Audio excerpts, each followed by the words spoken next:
6 নম্বর যে আমল সেটা হলো ইশরাকের নামাজ পড়া।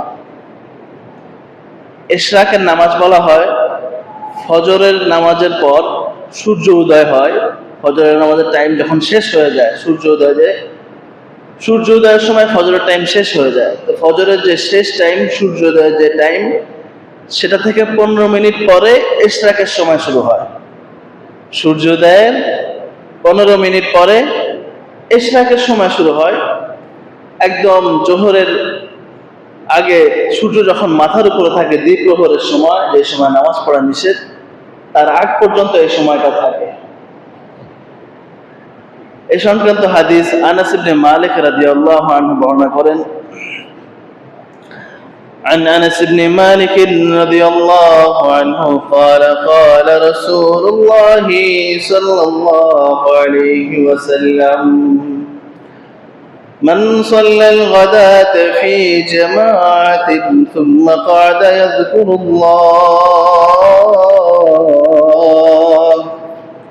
حتى تطلع الشمس ثم صلى ركعتين كانت له كأجر حجة وعمرة تامة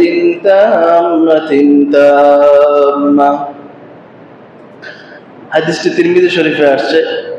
হাদিসের সনদ সহিহ। হাদিস নাম্বার 586। শারহ সুন্নাহ বাগাবী হাদিস নাম্বার 710।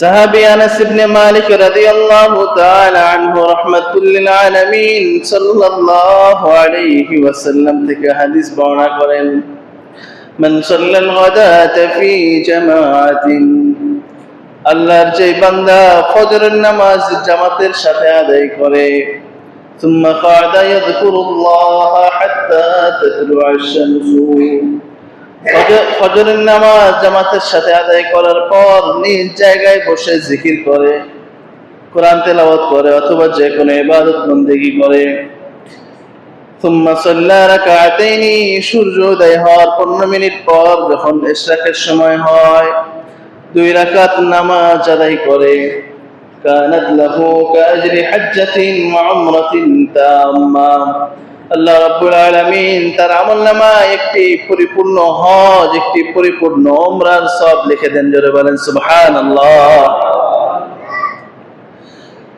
ফজর নামাজ আদায়ের পর ওই জায়গায় বসে জিকির করলো বা কোরআন তেলাওয়াত করলো বা মৃত্যুর কথা, আখিরাতের কথা চিন্তা করলো, এটাকে বলা হয় মুরাকাবা। মৃত্যুর কথা চিন্তা করলে দুনিয়ার লোভ অন্তর থেকে দূর হয়, আখিরাতের চিন্তা আসে, আমলের আগ্রহ পয়দা হয়। দীর্ঘদিন চিরস্থায়ী জীবন আমাদেরকে যেহেতু আখিরাতে থাকতে হবে, সেই কথা যদি আমি চিন্তা করি, তাহলে সেটার জন্য আমলের আগ্রহ অন্তরে আসবে, আগ্রহ বাড়বে, আমল করতে মন চাইবে। ফজর নামাজ আদায়ের পর নিজ জায়গায় বসে জিকির, তেলাওয়াত বা যে কোনো ইবাদত করলো। এরপরে ইশরাকের সময় হওয়ার পর 2 রাকাত ইশরাকের নামাজ আদায় করলে আল্লাহ রাব্বুল আলামিন তাকে, হাদিস শরীফে আসছে, কাআজরি হাজ্জাতিন ওয়া উমরাতিন তাম্মাতিন, একটি পরিপূর্ণ হজ এবং একটি পরিপূর্ণ উমরার সওয়াব লিখে দিবেন। জোরে বলেন সুবহানাল্লাহ। আল্লাহ তাআলা আমাদের সকলকে আমল করার তৌফিক দান করুন, আমিন।